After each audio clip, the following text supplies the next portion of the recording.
Muy bien, como digo, una alegría estar entre vosotros, un privilegio.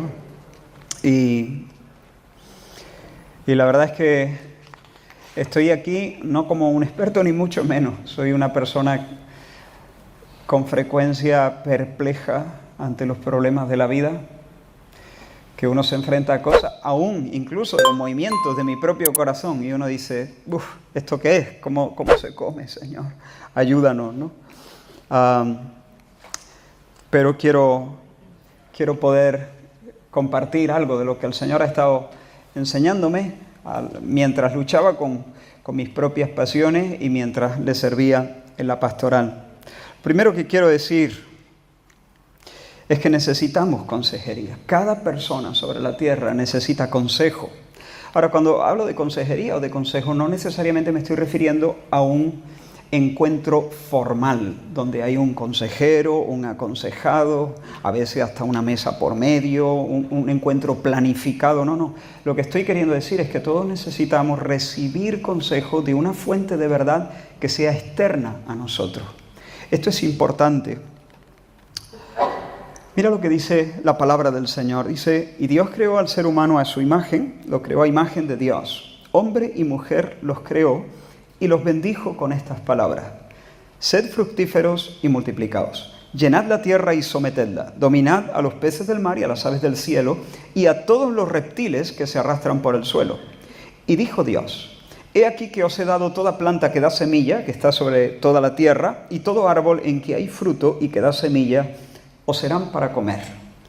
Ahora, Dios crea al hombre y habla con él. Esto es extraordinario, porque hasta ese momento no ha ocurrido así. Dios dice, sea la luz es, pero no habla con ella. Y Dios crea a los animales y bendice a los animales, pero no conversa con los animales. Las ardillas no necesitan Biblia. Las ardillas no necesitan tener su devocional. ¿Por qué? Porque Dios ha incardinado en ellas, el Señor las ha dotado de un instinto que les es suficiente para cumplir su rol en el mundo. Lo llevan incorporado. Sin embargo, el Señor no hizo lo mismo con nosotros. Aunque nosotros estamos dotados, por supuesto, de una conciencia moral, un testigo interno, pero el Señor nos diseñó para ser dependientes de su voz. Este es un concepto extraordinario, digo, muy importante. Cuando Dios hizo entonces a las ardillas, no les da instrucciones, les da espacio. ¡Hala! No. Pero cuando nos crea a nosotros, cuando creó a nuestros padres, habla, les da instrucciones, les indica cuál es su identidad, les indica cuál es su responsabilidad, cuáles son los recursos con los que pueden contar. Dios podía haber codificado todo eso en nuestro interior, de manera que nos diese espacio como a las ardillas, pero no lo hizo, porque su intención era que viviésemos bajo su voz. ¿Qué diseño es mejor? ¿El de las ardillas o el tuyo? Tú dices, bueno, lo nuestro parece una carencia, necesitamos de una fuente de verdad externa a la nuestra. Sí, pero nuestra carencia es nuestra gloria. Nuestra carencia es nuestra gloria. ¿Por qué? Porque uno de los nombres de Dios es admirable consejero. Admirable consejero. Y el ser creado en una posición de dependencia es nuestra oportunidad de conocer la gloria contenida en ese nombre. Nuestra configuración es superior a la de las ardillas. Nuestras posibilidades de dicha, de felicidad, de alegría son mucho más grandes que las de los animales. Yo no quiero que Dios me meta un disco duro. Yo quiero echar mi oído sobre el pecho de Jesús. Es diferente. Yo quiero conocer a Dios en conversación. Quiero vivir en conversación con Dios. Esa es nuestra gloria. Prefiero conocerle como el consejero admirable. Así que piensa esto un momento. Adán todavía no ha pecado, pero necesita consejo. Necesita recibir luz y verdad de parte de Dios. Porque sin el consejo de lo alto, Adán se va a hacer un lío. Se va a dislocar. Se va a enloquecer, va a desquiciar su alma. Y esto por dos motivos principales. Aquí estamos estableciendo algunas bases importantes. En primer lugar, porque nosotros hemos sido diseñados con entendimiento, con el potencial de entender. Por eso siempre estamos evaluando, siempre. Siempre estamos interpretando, siempre. En una ocasión, cuando los niños eran chicos, nosotros, claro, antes de comer, pues agradecíamos al Señor por los alimentos. Breve parada, breve, claro, y gracias, Señor, por tu bondad, por estos alimentos, ¿no? Y en una de estas, vamos a orar, le dije, nos tomábamos de las manos y me dice Samuel, me dice, no, papá, ya no quema. ¿Qué? Que ya no quema. ¿Que ya no quema? ¿Qué? Que ya no quema la comida. Y rápidamente entendí. Él había conectado dar gracias con que la comida quemaba. Entonces era como orar para que nosotros entonces pudiéramos comer sin quemarnos. No sé cómo había hecho esa conexión, pero él se había dado cuenta que la comida ya no quemaba, no era necesario dar gracias, ¿te das cuenta? Claro, eso es una cosa un poco tonta, ¿no? Pero nosotros hacemos todo el tiempo ese tipo de conexiones tontas. Porque nosotros estamos hechos con entendimiento, con ese potencial de entender, y siempre estamos calibrando, evaluando, interpretando. Nos interpretamos a nosotros mismos, interpretamos a los demás, interpretamos qué es grandeza, interpretamos qué es éxito, interpretamos qué es fracaso. Todo lo estamos evaluando y lo estamos calibrando e interpretando. Y si nosotros no recibimos un marco de verdad, una regla interpretativa, nosotros vamos a vivir bajo un enorme malentendido. Lo vamos a malinterpretar todo. Vamos a malinterpretar todo eso, el propósito de nuestra vida, la idea de grandeza, de fracaso, etc. Vamos a pensar que ser grande, por ejemplo, es ser famoso o tener poder. O vamos a pensar que ser grande es ser malo. Jesús le dijo a sus discípulos, si vosotros queréis ser grandes, ¿qué les dijo? No les dijo, pues no lo queráis, que está muy mal. Querer ser grande está mal. No les dijo eso. Porque ser grande y querer ser grande, el significado clásico de magnanimidad, es algo bueno. Nosotros estamos hechos para la grandeza. El problema es, ¿pero qué es la grandeza? Será el siervo de todos. Grandeza según el Señor. Pero si nosotros no estamos recibiendo verdad de fuera de nosotros, no lo llevamos dentro. Y ahora fíjate, estoy hablando de nosotros, pero quiero que tengáis en cuenta a Adán y a Eva antes de pecar. Es decir, el hombre recién creado, sin haberse corrompido por el pecado, necesitaba estar recibiendo la voz de Dios, las palabras de Dios, para recibir el marco de verdad, para no vivir bajo un trágico malentendido.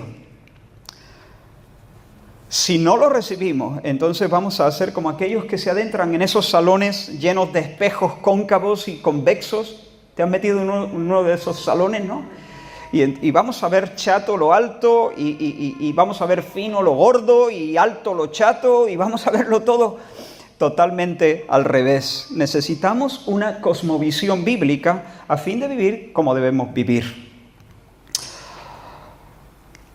Muchas de nuestras ansiedades se deben a un error teológico, a que no estamos mirando las cosas desde la verdad.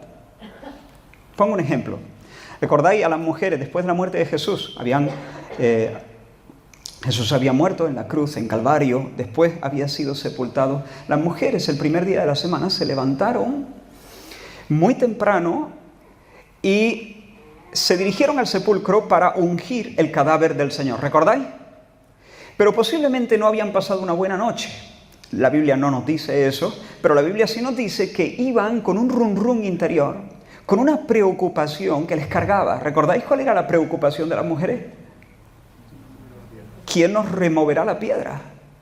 ¿Quién nos removerá la piedra? Y posiblemente durante la noche, a las 2 de la mañana, pero sí, vamos a ir, pero la piedra, ¿quién nos removerá la piedra? Y mientras iban por el camino, ¿quién nos removerá la piedra? ¿Quién nos removerá la piedra? ¿Y ahora cómo vamos a hacer con la piedra? Y hermanos, ellas estaban preocupadas por un problema que ya estaba resuelto.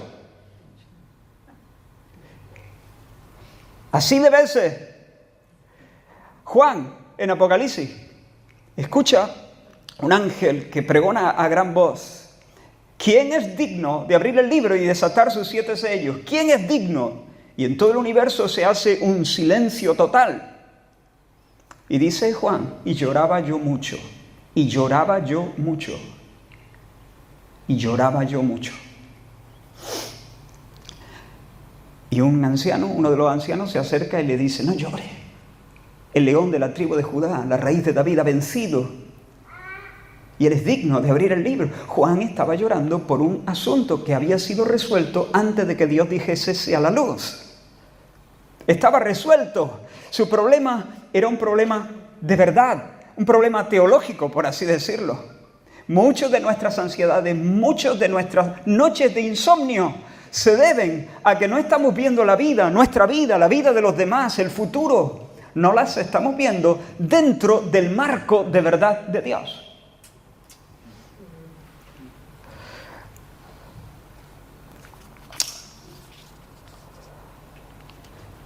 Así que hemos sido creados con la potencialidad de entender, con entendimiento, y siempre vamos a estar interpretando. Pero si no recibimos luz divina, verdad de Dios, vamos a estar mal interpretando, palpando a ciegas. En segundo lugar, sin recibir la luz del Señor, el consejo del Señor, se va a desordenar nuestra afectividad. Nuestra afectividad se desordena, se descoyunta. ¿Por qué? Porque no solo somos personas con entendimiento, sino que somos diseñados para adorar.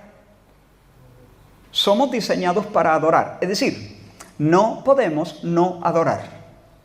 No podemos. Cada persona bajo este techo es un adorador y está adorando ahora mismo. La pregunta no es si tú adoras o no adoras. La pregunta es ¿a quién adoras? Esa es la pregunta. ¿A quién estás adorando? Tú puedes adorar a Dios, puedes adorar a la Virgen del Socorro, puedes adorar al Cádiz Club de Fútbol o al Jamón Serrano. Puedes adorar a tu hijo, puedes adorar a tu madre, puedes adorar a tu novia, puedes adorar tus músculos, tu look, tu ropa, el sexo, la comida.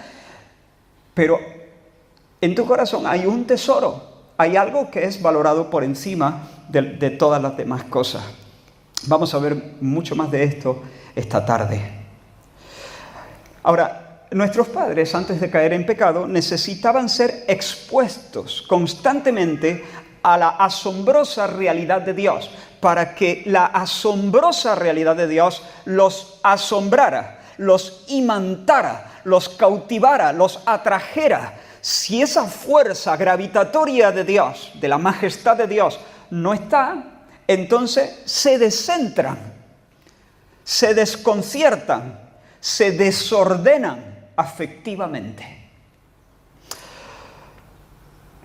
Y cuando uno se desordena afectivamente, enloquece. Santidad, básicamente, y repito, veremos algo más de esto esta tarde, santidad básicamente es la sanidad de nuestra afectividad.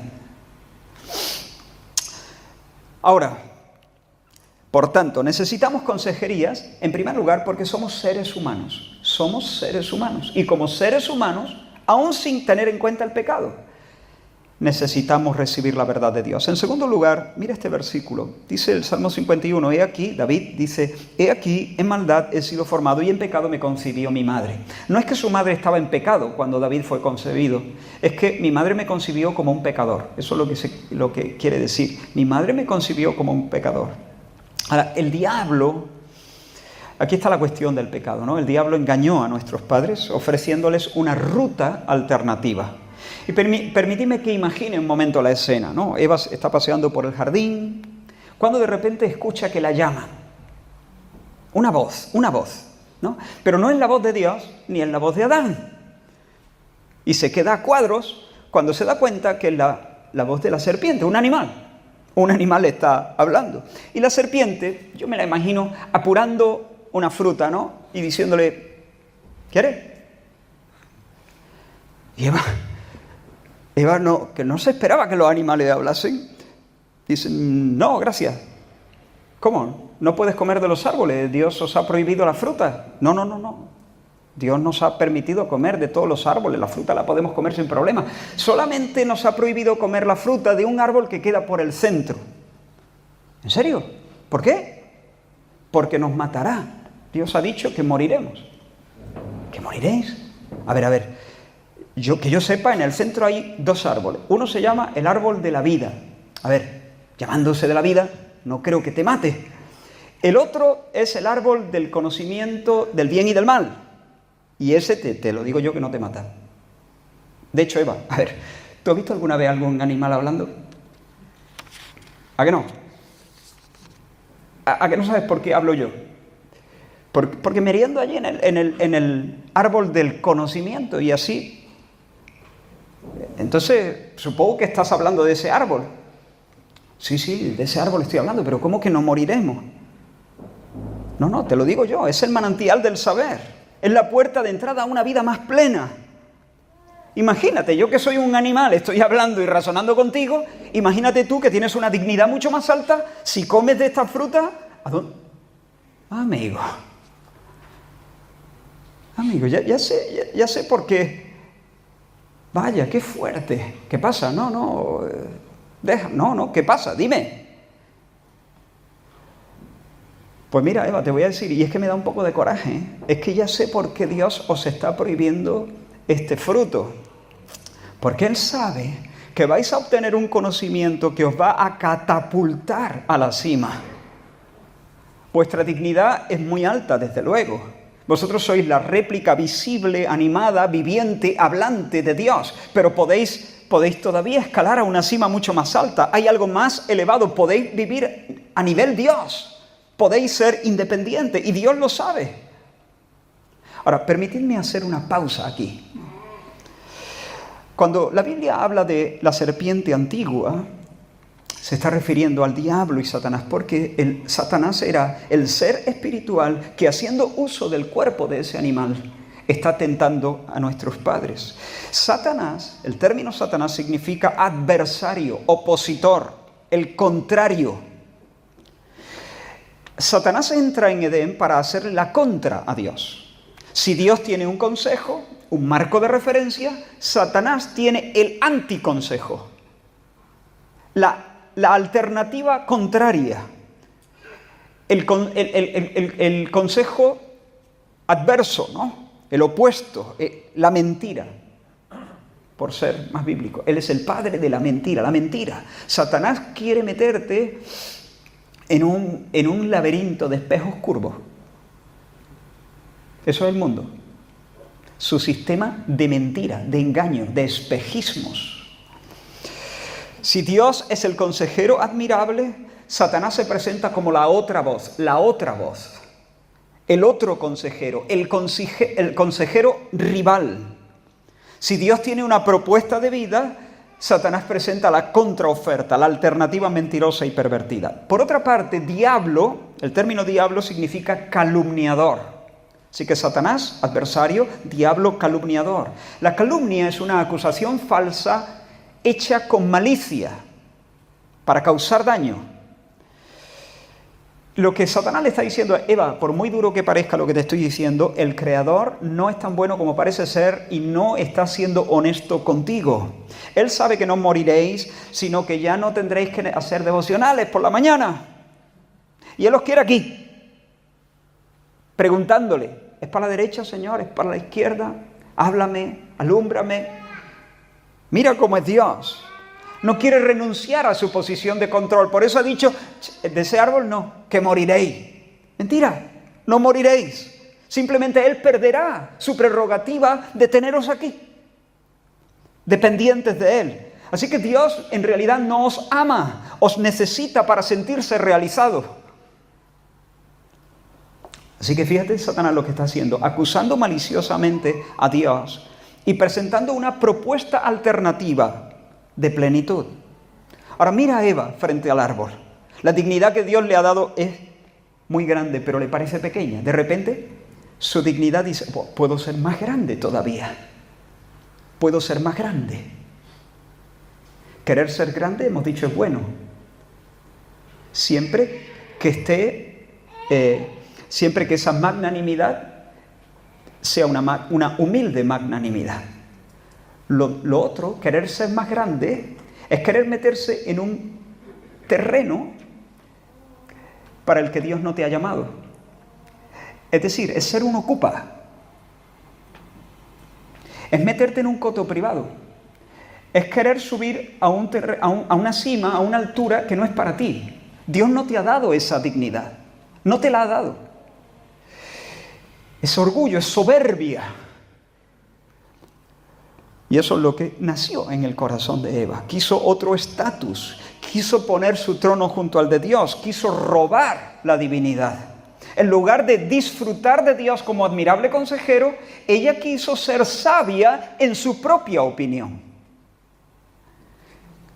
Quiso discernir por sí mismo qué es verdad, qué es mentira, qué es bueno, qué es conveniente, digno, amable, virtuoso, loable, qué es malo, qué es perjudicial. Ella quiso definir las cosas. Nunca en la raza humana, hasta donde yo entiendo, había habido tanta soberbia como la que hay hoy en el mundo occidental. Todas estas nuevas ideologías de género, por ejemplo, me parece el ataque frontal, o sea, la manifestación más obscena de soberbia que jamás se había dado. Yo decido quién soy, yo decido qué es bueno, yo decido desde mi marco de referencia, desde mis apetitos, desde mis impresiones, desde mi inteligencia y desde mi absoluta libertad. Peligro, porque Dios resiste a los soberbios y los pone a comer hierba, como a Nabucodonosor. Peligro, los juicios vienen. Eva prefirió determinar sin ayuda de Dios su propia identidad y su propio destino. Identidad y destino, identidad y destino. Y comenzó a pensar que la plenitud tiene que ver con disfrutar de autonomía, auto, propio, nomos, ley. Autonomía, ser ley para uno mismo. Ser la medida de todas las cosas. Autoconfianza, autodeterminación, independencia. Y luego le dio a su esposo y cuando Adán cayó, ya sabemos, no solamente profanó su propia alma, sino que trajo la ruina sobre toda la raza humana. ¿Por qué? Porque Dios había establecido una relación doble entre Adán y sus descendientes. Por una parte había una relación legal, por lo tanto todos sus descendientes, Adán era nuestro representante legal delante de Dios. Por lo tanto su pecado nos afecta legalmente. Todos nacemos culpables. En segundo lugar, había una relación orgánica y por lo tanto todos nacemos corruptos, manchados, con el alma dislocada. Nacemos torcidos, entonces desorientados, de fábrica estamos desorientados. Nacemos desnudos de gloria y bajo condenación. Somos por naturaleza rebeldes. Dios dice, yo soy. Y nosotros, con más o menos sofisticación, por dentro, nos ponemos de pie, levantamos el puño y decimos, no, soy yo. Eso es de fábrica. Pero no solamente cuando crecemos, de fábrica, desde que somos gestados. En pecado me concibió mi madre. La Biblia dice, Dios dice, porque de Él, y por Él, y para Él son todas las cosas. A Él sea gloria por los siglos. Pero los hijos de Adán se yerguen en su soberbia para decir, no, de mí, y por mí, y para mí. Para mí esa es la esencia, 666. 666, hombre, de mí, porque nace en mi corazón, de mí, porque lo hago con mi músculo, y para mí, porque yo soy la meta final de estas cosas, para mi propia gloria, para mi propio nombre. Entonces somos rebeldes, somos necios, somos ciegos porque confiamos en nuestra propia prudencia y somos esclavos, impotentes, no somos capaces de hacer el bien para el cual hemos sido creados. Así que vamos a ir avanzando ahora un poquito más rápido, pero para mí es importante, estamos diciendo cosas muy básicas, pero sin estas cosas básicas nos vamos a desorientar completamente en el asunto de la consejería. Necesitamos consejos. ¿Por qué En primer lugar, porque somos seres humanos. En segundo lugar, porque somos pecadores. Necesitamos consejería por ser personas. Necesitamos mucha más consejería porque somos pecadores. Estamos averiados. Pero alguno puede decir, bueno, pero yo soy cristiano ya, he nacido de nuevo, soy una nueva criatura. Vale, es verdad. Gloria al Señor. Mira este versículo. Dice la Escritura, mirad hermanos, hermanos, aquí está hablando a creyentes, que no haya en ninguno de vosotros corazón malo de incredulidad para apartarse del Dios vivo, antes que exhortaos los unos a los otros cada día, entre tanto que se dice hoy, para que ninguno de vosotros se endurezca por el engaño del pecado. Así que incluso después de nacer de nuevo, nosotros necesitamos consejo. ¿Por qué? Porque hay restos de pecado. Hay restos. ¿Te has tomado alguna vez un vaso de Colacao por la noche y lo has dejado en el fregadero sin echarle agüita? Mal hecho. Porque por la mañana el chocolate está pegado a las paredes del vaso, ¿no? Y ahora tienes que darle ahí. Eso es lo que nos pasa a nosotros. Sí, es verdad, hemos sido renacidos por el poder del Espíritu Santo, pero hay restos de pecado por todas partes. Por todas partes hay restos de pecado. Estamos cambiando, estamos siendo libertados. Vamos a ser perfectos, pero hoy no es ese día. Todavía hay muchos restos de pecado, ¿o no? Que te dejan incluso perplejo. Cosas que vuelven a salir, que les da y pensaste que ya se había quitado. Pero ¿qué va? Si te fijas bien todavía hay algo, ¿no? Y a causa de ese pecado remanente, nuestro corazón puede entrar muy fácilmente en un proceso de decadencia. Por eso necesitamos una y otra vez, la expresión aquí es cada día, exhortándoos unos a otros, cada día. Cuánto bien nos hace venir los domingos, ¿verdad? Escuchar la palabra del Señor predicada, adorar, tener conversaciones donde el Señor es quien preside con los hermanos, porque eso nos libra de nuestras propias locuras. Bien, así que necesitamos consejería por ser personas, necesitamos más consejería por ser pecadores, necesitamos consejería todavía siendo cristianos porque somos tendentes al autoengaño y a la necedad. Ahora, el segundo bloque que quiero abordar es que la consejería es parte integral de la misión de la Iglesia. El Nuevo Testamento manda a los creyentes, no sé si la letra se lee al final, pero bueno, lo voy a estar leyendo todo. El Nuevo Testamento manda a los creyentes cosas como la siguiente: podéis amonestaros los unos a los otros. El texto más largo es: estoy seguro, hermanos míos, de que vosotros mismos estáis llenos de bondad, llenos de todo conocimiento, de tal manera que podéis amonestaros. Esa palabra, nouseteo, es poner en la mente, advertir, dar admoniciones verbales, ¿no? Podéis amonestaros unos a otros.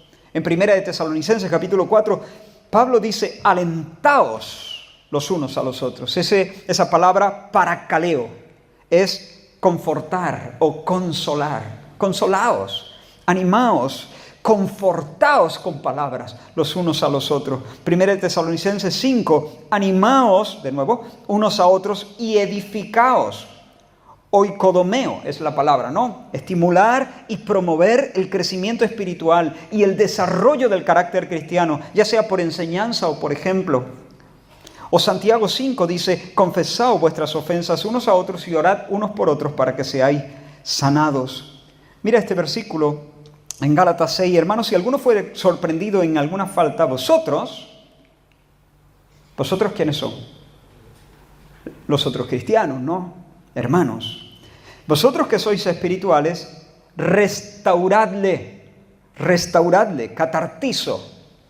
Esa palabra sale, por ejemplo, cuando Jesús dice que pasando por allí, en Mateo 4, dice, pasando por allí, vio Jesús a otros dos hermanos, Jacobo, hijo de Zebedeo, y Juan, su hermano, en la barca con Zebedeo, su padre, dice, que remendaban las redes, remendaban, por eso he puesto ahí un pescador remendando su red, ¿no?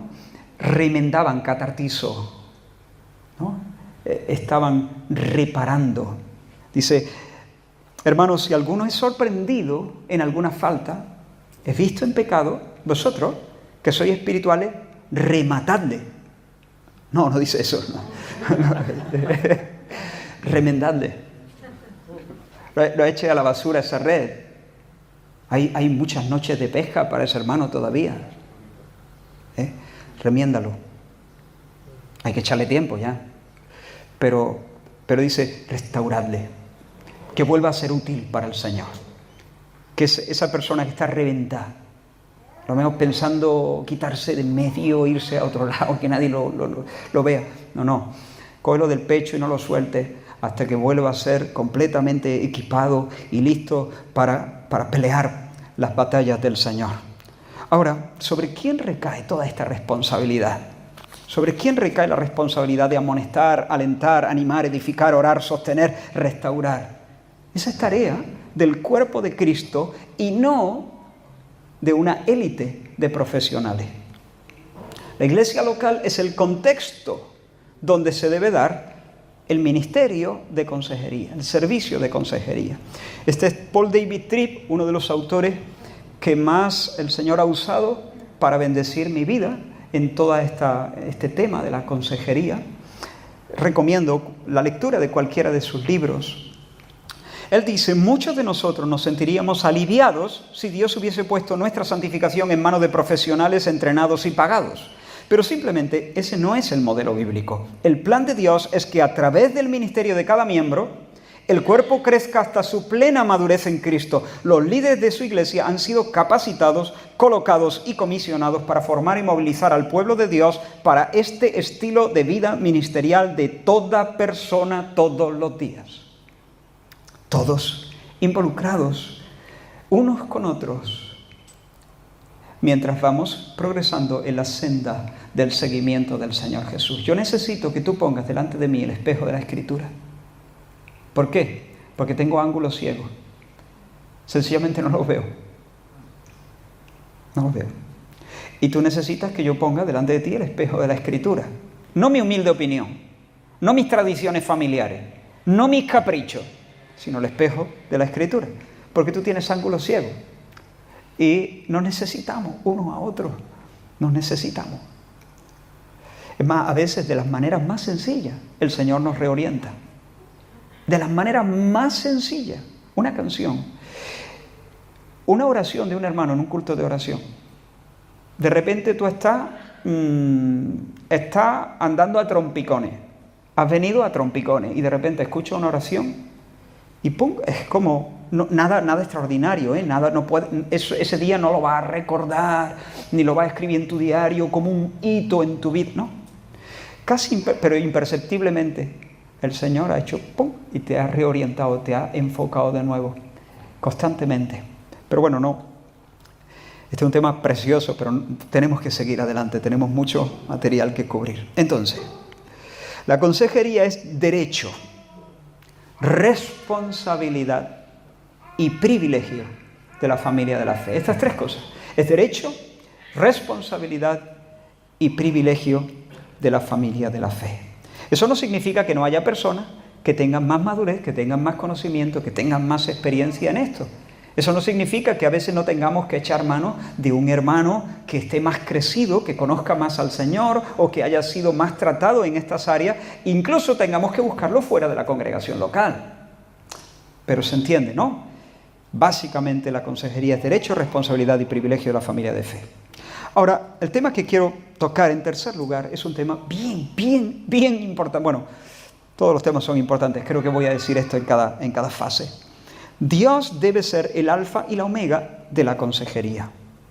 Dios debe ser el alfa y la omega de la consejería. ¿A qué hora teníamos que terminar? 11:30, vale.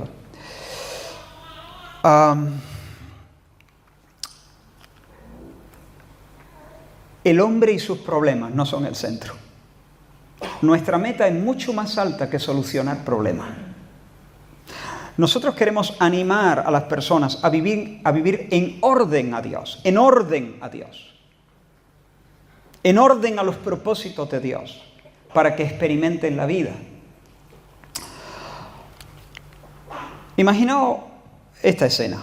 Un matrimonio profundamente angustiado, resentido, no pueden ver ninguna salida, están considerando seriamente el divorcio, lo han considerado otras veces, pero esta vez parece que va en serio.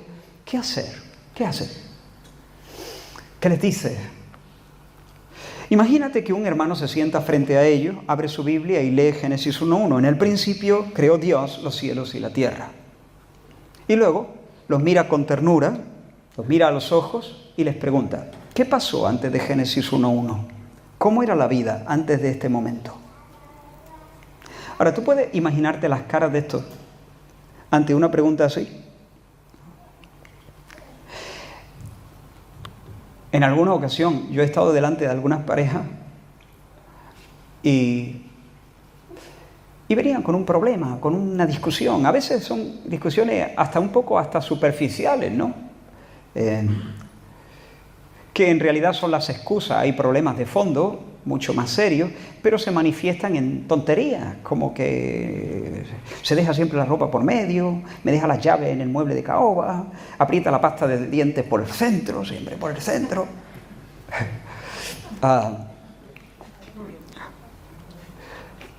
Bueno, estoy quizá un poco exagerando, ¿no? Aunque sé de buena tinta que hay personas que ese tipo de cosas, de conflictos, han sido los detonantes, ¿no? Los que ya han encendido la mecha que ha hecho que todo reviente. Y en alguna de esas ocasiones el Señor me guió a empezar por Génesis 1:1. La respuesta es casi siempre la misma, ojos como platos. Pero vamos a ver. ¿Qué tendrá que ver Génesis 1:1 con apretar la pasta por el centro? O sea, yo lo que quiero, pastor, a que tiene que recoger por lo menos sus cosas. Y quieren que yo les diga, a lo mejor, pues sí, hombre, hermano, no te puedes dejar las cosas así, de esa manera. No puedes entrar y echar los zapatos ahí por el pasillo y tener a tu... Y hermana, tú tampoco, no les hagas eso a la pasta de dientes, ¿no? Quieren un consejo así, que se resuelva un poco el conflicto que nos tiene enganchados, ¿no? Me niego a hacer eso de entrada. ¿Qué pasó antes de Génesis 1:1?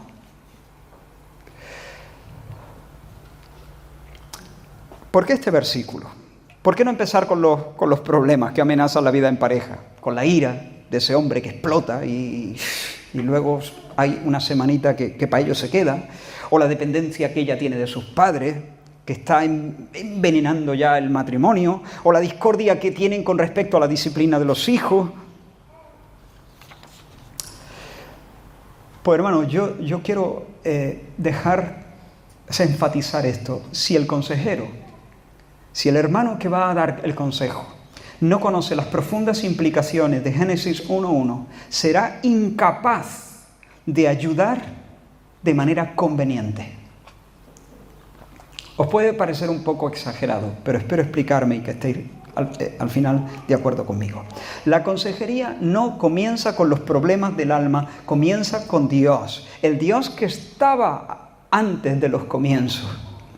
Ahora, yo no estoy sugiriendo que cada palabra de consejo tenga que contener este versículo, que siempre tengamos que empezar así, pero sí estoy diciendo que cada consejero debe anclar su consejo en lo que este texto implica. ¿Qué es eso, hermano? No lo digáis, es posible que alguno conozca esta foto, pero piénsalo. ¿Qué es eso? ¿Qué ves?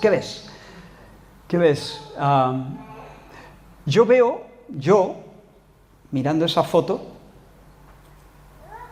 veo como una especie de carretera aquí abajo y veo un montículo, ¿no? Pero la foto está del revés. Te la voy a voltear. Esa es la foto verdadera. Es una foto del cráter de Barringer. La carretera está arriba y esto no era un montículo. Es una enorme hondonada. Y esta es la perspectiva correcta. La otra es una perspectiva errada. Está boca abajo esa foto. Ahí está bien. Con frecuencia, hermanos, nos acercamos a las personas y a los problemas de las personas con perspectivas boca abajo. Y por muy bien intencionadas que sean nuestras palabras y nuestro consejo, al final va a ser un despropósito. ¿Por qué? Porque ante esto, un consejero desorientado, pero con muy buena intención, le va a decir: hermanito, ese monte tiene que bajar. Tienes que desmontar eso. Tienes que allanar el camino. ¿Te das cuenta? Le pone todo el corazón, pero es que no se ve desde ahí. Es que lo estás mirando desde otra perspectiva. Esta es la correcta. Ahí va. ¿Qué es lo que necesita? No necesita desmontarse ese monte, no necesita allanarse. O sea, allanarse sí, pero no necesita rebajarse, no necesita bajarse. Al contrario, necesita rellenarse para que se allane el camino. Así que antes de abrir la boca, yo tengo que asegurarme que estoy en las coordenadas correctas, con la perspectiva correcta, que estoy viendo bien la foto. Eso es lo primero que necesito, porque si no, el consejo que voy a dar puede ser justo el contrario que se debe dar en una situación determinada. La colosal declaración de Génesis 1:1 nos ubica, nos pone la foto del derecho, nos ubica en cuanto a la naturaleza de Dios y en cuanto al propósito de Dios. Allí vemos a un Dios que es antes que todo. En el principio Dios, antes de que el reloj comenzara, Dios ya era, ¿no? Y Dios lo trasciende todo, trasciende el tiempo, por supuesto, trasciende el espacio, trasciende la historia. Por lo tanto, Dios no está en un continuo devenir. Dios es inalterable en su ser, en sus perfecciones, en sus propósitos, en sus promesas. Él es autoexistente, Él es autosuficiente, Él es el único Dios verdadero, Él es el dueño absoluto de todas las cosas. Pero hay más. Y yo quisiera que nos adentráramos en las entrañas de la eternidad pasada. ¿Qué sucedió antes de Génesis 1:1? ¿Qué sucedió? Solo Dios. Dios. Nada, no había serafines, no había iglesia, no había notas musicales, no había números, no había espacio, no había materia. Dios, solo Dios. ¿Cómo era la vida? Hermano, esto espero no perderos aquí, porque esto es algo un poco, hay que darle un poco al coco, ¿vale? Pero si esto penetra y estalla dentro de ti, vas a tener la clave para saber por dónde se aprieta una pasta de dientes si estás casado. Si estás soltero, da igual. Mientras que salga. Ahora, hay maneras más elegantes que otras, ¿no? Pero si estás casado vas a saber. Esta es la clave para ser un buen miembro de iglesia, un buen vecino. Esta es la clave para dormir tranquilo. Esta es la clave. Ahora, no es algo que... Es algo que tiene que quedar dentro y tiene que estallar y ir desplegándose desde adentro. Y a medida que Dios nos da luz, nosotros vamos creciendo en libertad, ¿no? ¿Cómo era la vida? ¿Dios era feliz? ¿Estaba completo Dios? ¿O acaso la creación fue una maniobra divina para remediar su soledad? Dios dijo: soy un ser extraordinario, increíble, extraordinario no sería la palabra, un ser maravilloso, majestuoso, pero no tengo a nadie que me lo diga. Entonces, bueno, haré criaturas. ¿Fue la creación un movimiento divino para remediar una carencia, una necesidad en su ser? Por supuesto no. Pensar así sería una blasfemia. Si Dios tuviera carencia, Dios no sería Dios. Ahora, una pregunta un poco más complicada. La Biblia dice que Dios es amor. Es decir, el amor es algo que define su propia esencia. Dios no hace nada, ni cuando juzga, ni cuando envía al infierno, que sea incompatible, incoherente con su amor. Dios, todo lo que hace es por amor, es amor puro. Me habéis mirado de repente con un poco raro, pero tenemos que avanzar. Si alguien luego tiene alguna pregunta, la puede escribir. Bien, el amor, por definición, implica la entrega voluntaria al otro. Recuerda, el amor no busca lo suyo. El amor es la entrega voluntaria y sacrificial al otro. Pero si no hay otro antes de Génesis 1:1, si solo Dios habita la eternidad, ¿podía ser Dios amor antes de Génesis 1:1? No responda.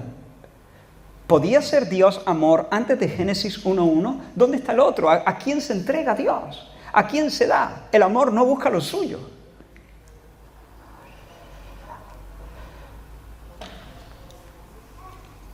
Es que Dios es familia.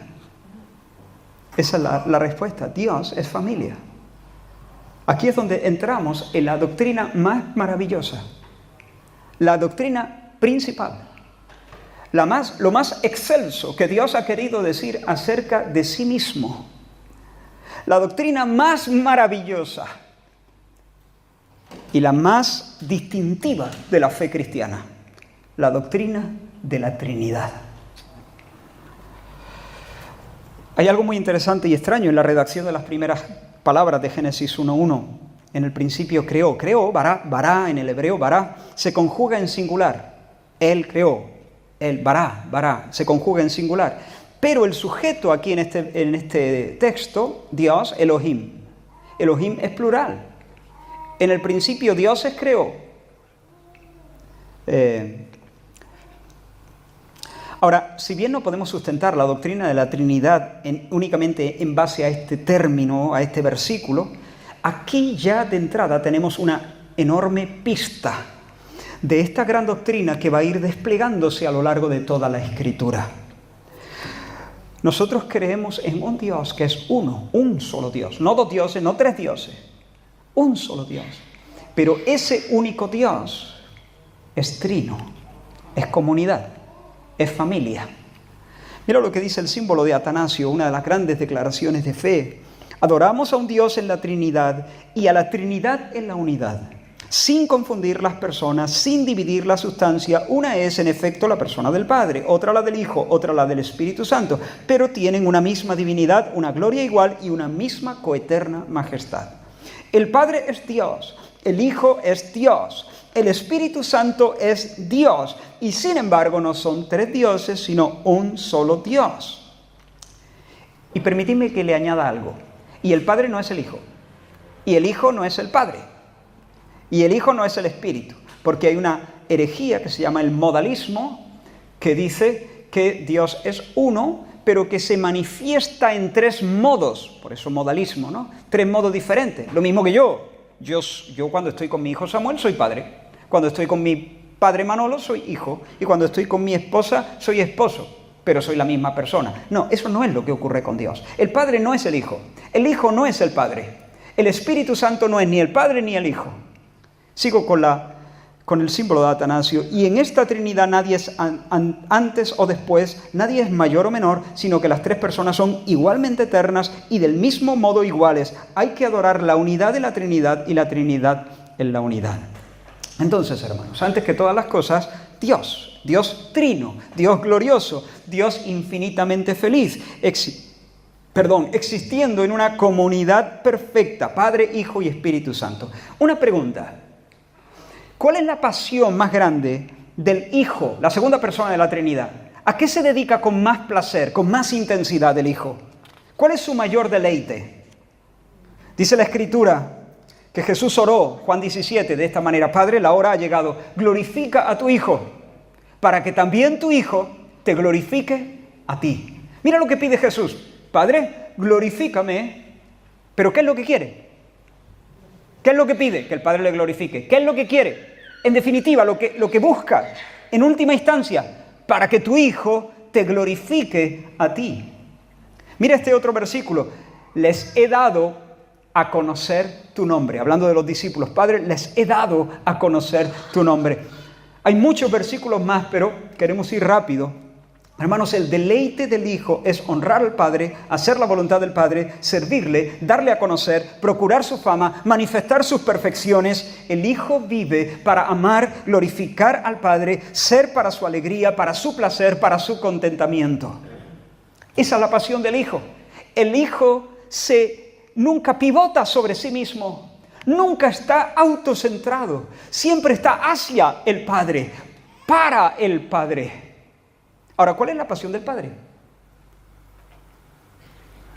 ¿A qué se dedica con mayor placer? Jesús oró en Juan 17 también, diciendo: Padre, me has amado desde antes de la fundación del mundo. ¿Qué hacía Dios antes de Génesis 1:1? Amar al Hijo. El Padre, amar al Hijo, perdón.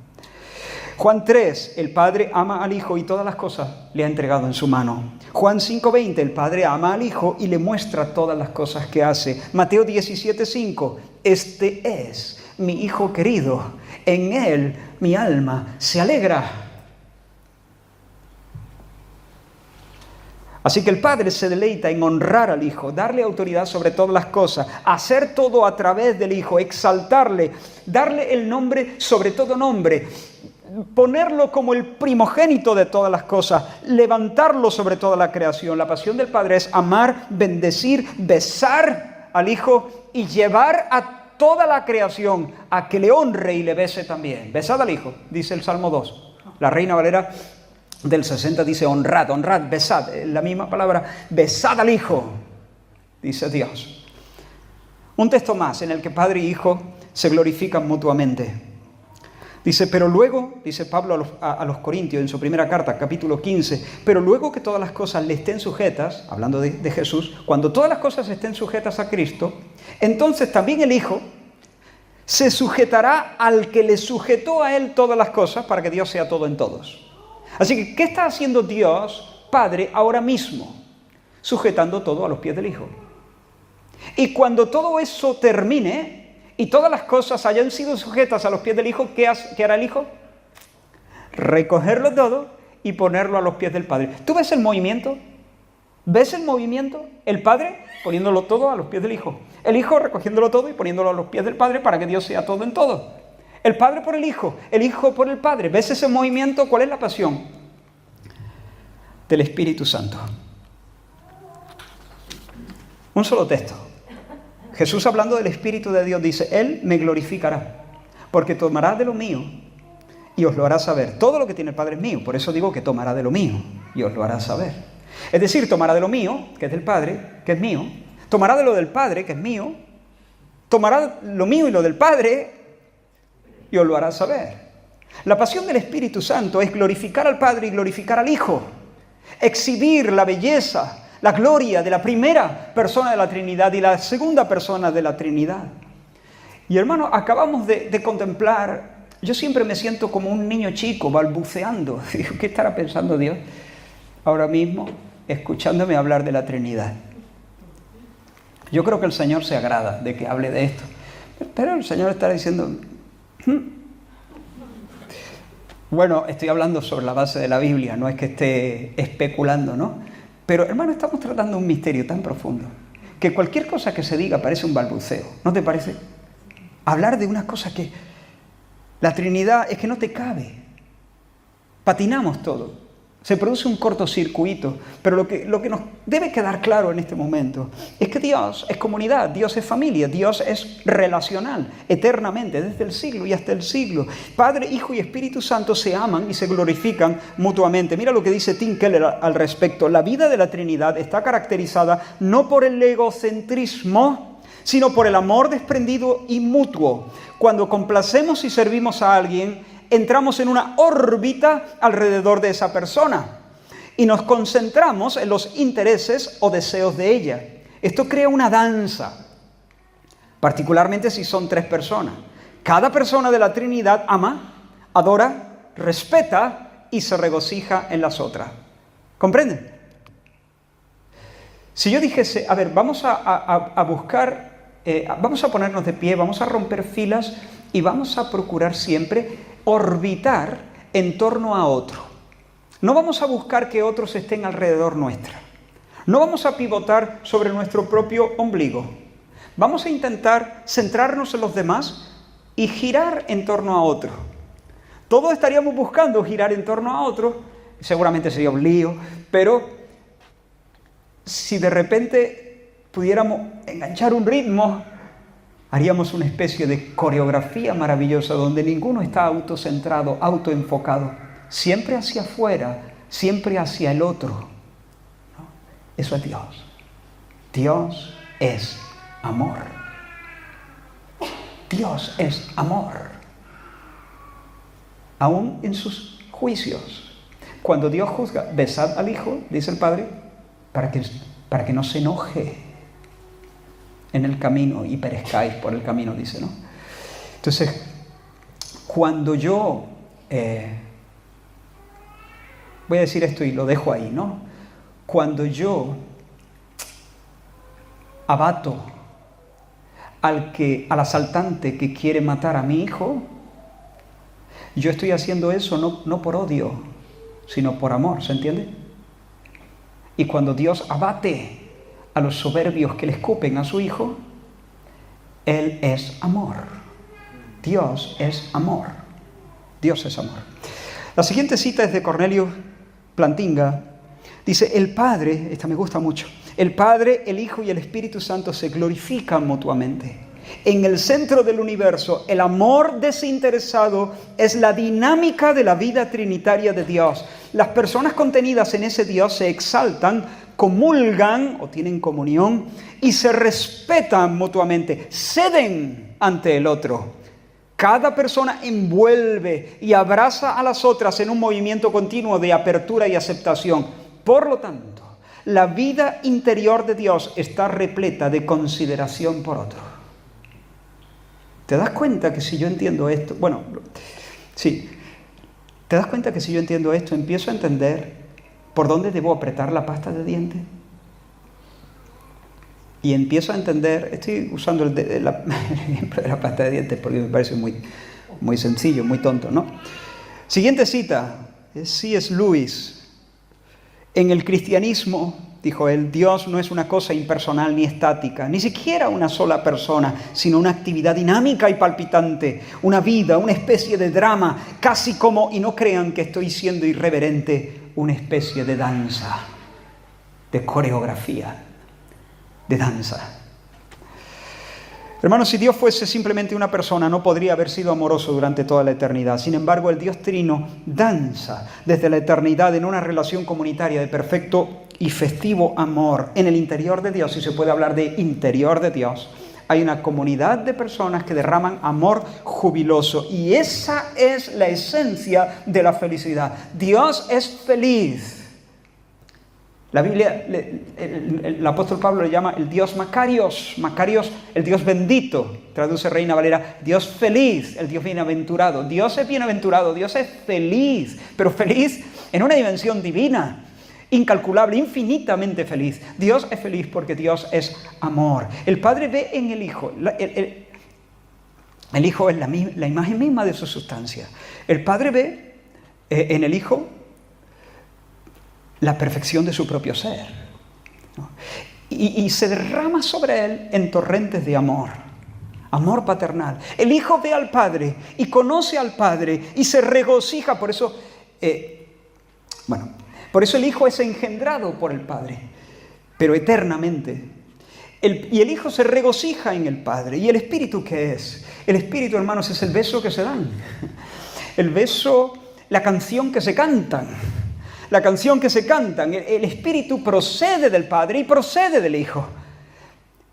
Y procede y fluye y respira, eso sí, subsistiendo como una persona divina, en ese acto eterno de amor entre el Padre y su Verbo. Así banquetea Dios. Así se lee, eso es vida, eso es vida. Eso es vida. Ahora, entonces, si Dios banqueteaba sin comienzo y era tan feliz, tan dichoso, tan pleno, sin carencias, ¿por qué crea criatura? ¿Para qué? ¿Con qué propósito? Si Dios está disfrutando de una perfecta existencia, insondable, sin carencia, pues Dios crea criaturas no para obtener, sino para compartir. Para compartir, para extender y compartir su felicidad. Los seres morales, las personas, hemos sido hechas para danzar la misma danza, para ser introducidos en la coreografía. Y ser, por tanto, perfectamente felices. Piensa en esto. Hemos sido creados desde la alegría y para la alegría. Creados desde. Fuimos creados, pensados, concebidos en Dios desde la alegría divina y para la alegría. Por eso la satisfacción que intuimos, nosotros sabemos que no estamos hechos para el dolor. Por eso los cuentos infantiles terminan y fueron felices y comieron perdices y vivieron para siempre. No es casual. Intuimos, eso no lo intuyen las cabras montesas. Intuimos que estamos hechos para eso, para la alegría. Y esa intuición no es un truco psicológico, no es un espejismo, no es una ilusión ingenua. Es una intuición verdadera, porque la alegría redonda, la alegría cabal, existe. Existe y nos convoca, nos imanta. Lo intuimos, lo sabemos, porque hemos sido creados desde la alegría y para la alegría. No hemos sido hechos para el dolor, sino para vivir para siempre. Mira este versículo, y ya estamos acercándonos al final. Dice, por encima de él, esta es la visión que Isaías tuvo del Dios en su trono. Por encima de él había serafines, cada uno tenía 6 alas. Con 2 cubrían sus rostros, con 2 cubrían sus pies y con 2 volaban. Y el uno al otro daba voces diciendo, Santo, Santo, Santo, Jehová de los ejércitos, toda la tierra está llena de su gloria. Ahora, un serafín, ¿te has encontrado alguna vez con uno? Te quedarías sin aire. Un serafín, ser de luz, significa ser de luz, ser ardiente. Debe ser una criatura excepcional. Viven en la presencia inmediata de Dios, según vemos en este pasaje. Creo que es el único pasaje de la Biblia donde aparecen estas criaturas. Y debe poseer una belleza muy singular, una dignidad altísima. Y sin embargo, los vemos en este texto y no parecen percatarse de ello. No están diciendo, ¡hey! Soy la caña. La verdad es que, ¡qué maravilla! O sea, es que estoy bien hecho.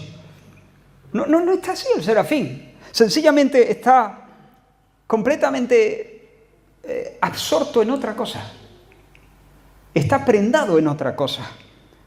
Está fascinado, irresistiblemente atraído con la belleza de Dios. Completamente entregados, estos serafines, a admirar el eterno misterio de Dios en su trono.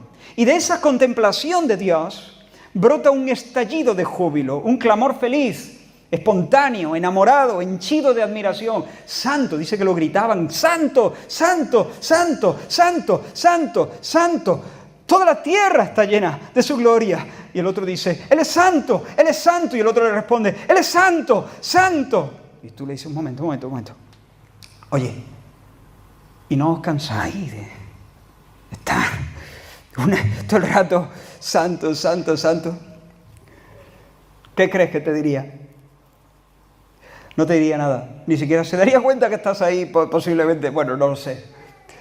Están absortos en Dios. Toda la tierra está llena de su gloria. Mira que no compiten entre ellos. No compiten. No hay jactancia. No hay arrogancia. No hay envidia. ¿Por qué? Están absortos en Dios. Están felices. Pero quiero que notéis otra cosa. No solo están absortos en Dios. No solo están absortos en Dios. Están también al servicio de sus compañeros. Dice que gritan. ¿A quién se lo gritan? En un sentido hacia Dios. Pero si te fijas en el texto, como la mitad, el uno al otro.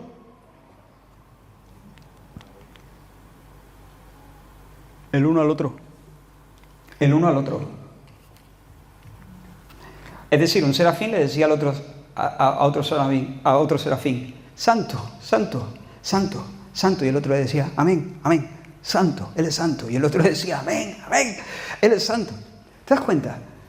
Aquí estas criaturas viven como Dios manda.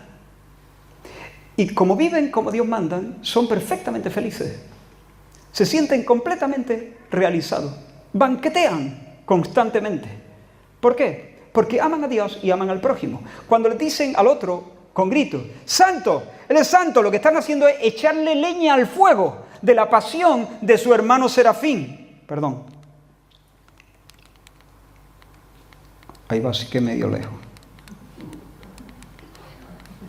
Ahí. Es decir, están adorando a Dios, pero están estimulando al amor y a las buenas obras a su hermano serafín. Esto es vida. Esto es vida. ¿Qué nos manda Dios en los 10 mandamientos? Cuando Dios nos da la ley, no nos quiere poner una camisa de fuerza. Los mandamientos de Dios son una invitación a la vida, a la felicidad. ¿Qué nos dice Dios? Ama a Dios verticalmente. Ama a tu hermano horizontalmente. Eso es vida. Tírale. Deja de pivotar sobre tu ombligo. Deja que todo el mundo tenga que estar pendiente de ti, de la fecha de tu cumpleaños y de tus necesidades y de tus carencias. Ama a Dios, ama al otro. Pivota en torno, gravita en torno a Dios, gravita en torno a tu esposa o a tu esposo. Y sé feliz, porque eso es vida. Hermano, el pecado arruinó nuestros corazones. Y ahí vamos. Nacemos plegados sobre nosotros mismos. La expresión latina es incurvatus in se. Posiblemente el primero que la usó de esa manera fue Agustín de Hipona.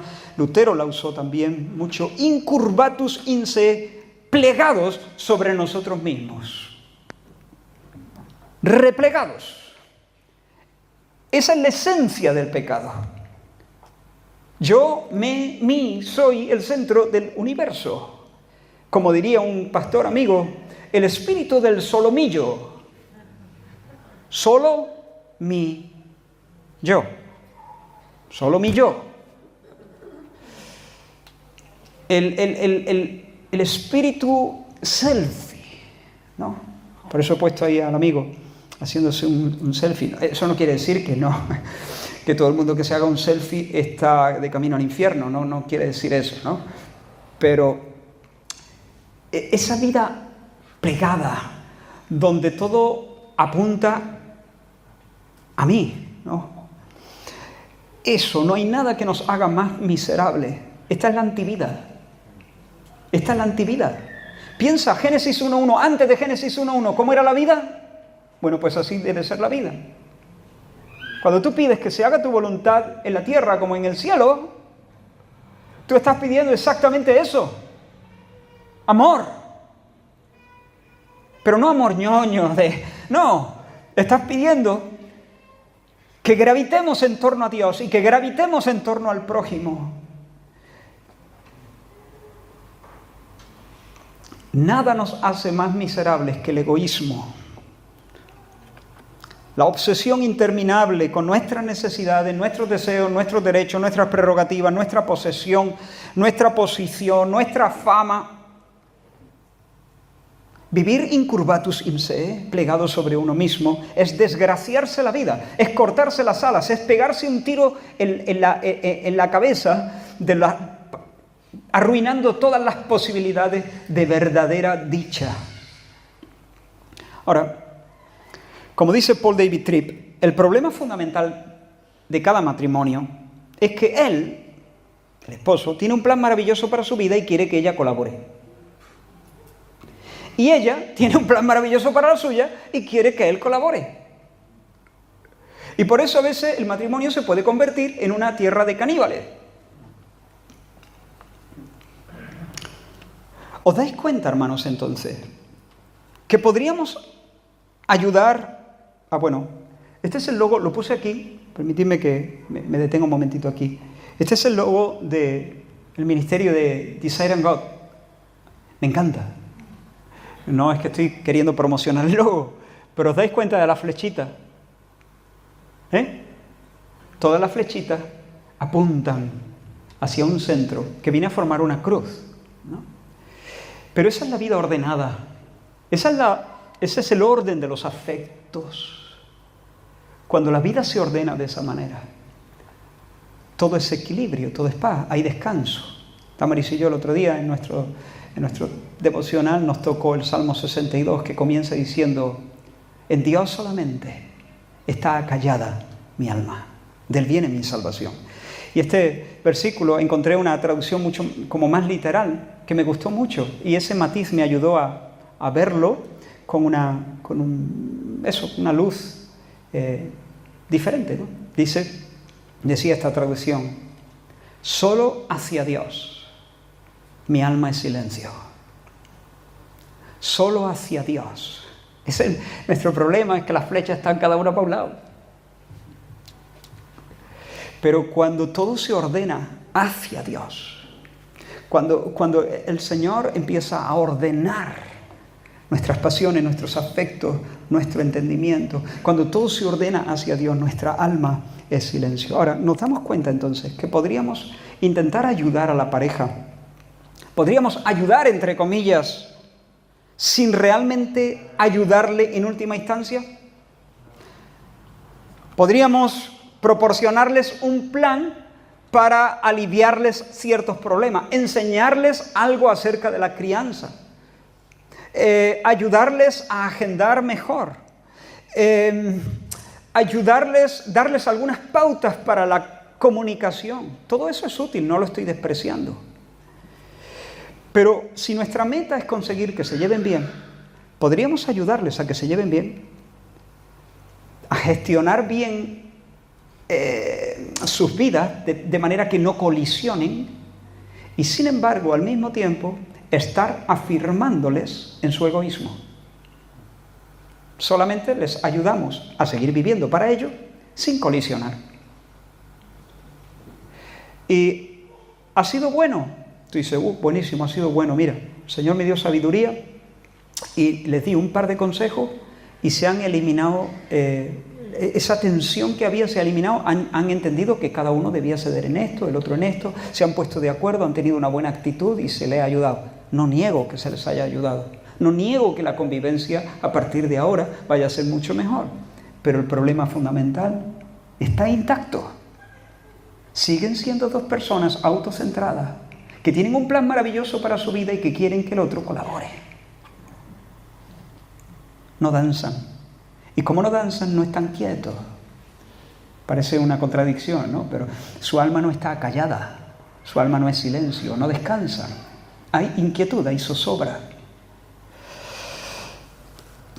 Por lo tanto, hermanos, nuestra meta no es lograr que la gente se lleve bien, nuestra meta es que la gente dance, que participen en el banquete trinitario, que se encajen.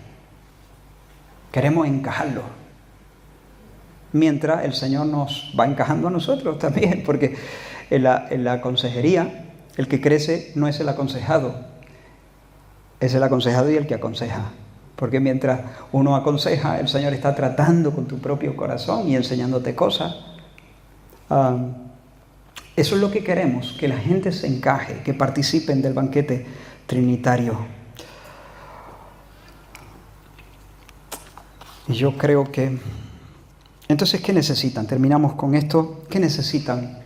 Técnicas para mejorar su comunicación, consejos prácticos para definir responsabilidades, repartir tareas, instrucción sobre principios financieros. Bueno, tal vez luego necesiten esas cosas, pero necesitan mucho más. Nuestro objetivo es conectarles con la historia de Dios, la gran historia de Dios, el gran propósito de Dios, enseñarles y amonestarles a someterse y descansar bajo la soberanía de Dios, a confiar en la gracia divina en lugar de sus propios méritos y sus propias fuerzas, y procurar la gloria de Dios en toda situación. Queremos que sigan el patrón de los serafines. Por tanto, no necesitan un programa, necesitan un Salvador. Un Salvador que les suministre vida vibrante para que agarren el paso de la danza, para que agarremos el paso de la danza. Así que, hermanos, queremos que la gente dance y banquetee. Intentar ayudar a alguien con un consejo, sin tener en mente esto que hemos dicho, especialmente lo último que hemos dicho, es muy arriesgado. Porque podemos estar aconsejando a las personas y desde el minuto 1 estamos viendo la foto del revés. Es como intentar encajar las piezas de un puzzle y ni siquiera hemos visto la plantilla, el modelo. No sabemos qué forma tiene que tener eso. No sabemos cuál es la imagen que estamos formando. Y por lo tanto, bueno, si entra, ha entrado la pieza, taca. Y al final, pues, ¿qué va a salir de ahí? Vete tú a saber. Muchas veces podemos usar... Mira, ser bíblico no es usar la Biblia. Ser bíblico no es usar la Biblia. Yo te puedo montar una película usando la Biblia. Yo te puedo dar un consejo que es una barbaridad y llenártelo de versículos. Ser bíblico es mucho más que usar la Biblia. Es aconsejar desde la Biblia, conociendo cuál es la mente de Dios, el propósito de Dios. Repasamos. Esto es lo que hemos visto en esta sesión larga. Necesitamos consejería. ¿Por qué? Porque somos seres humanos. En segundo lugar, porque somos pecadores. En tercer lugar, porque incluso como hijos de Dios todavía quedan los restos de pecado que nos hacen tendentes al error. Ejercen una influencia perniciosa que debemos combatir con la verdad de Dios. La segunda cosa que hemos visto es que la consejería es derecho, responsabilidad y privilegio de la familia de fe. En tercer lugar, hemos visto que Dios ha de ser el principio, el centro y el final de la consejería, el alfa y la omega. El hombre y sus problemas no deben ocupar el centro del escenario. Y como consejero, nuestra meta es más profunda que solventar problemas. Queremos enseñar a las personas a vivir con una mentalidad centrada en Dios, para que se encajen, para que dancen, para que banqueteen, para que disfruten realmente de aquello que Dios ha preparado para nosotros. Amén.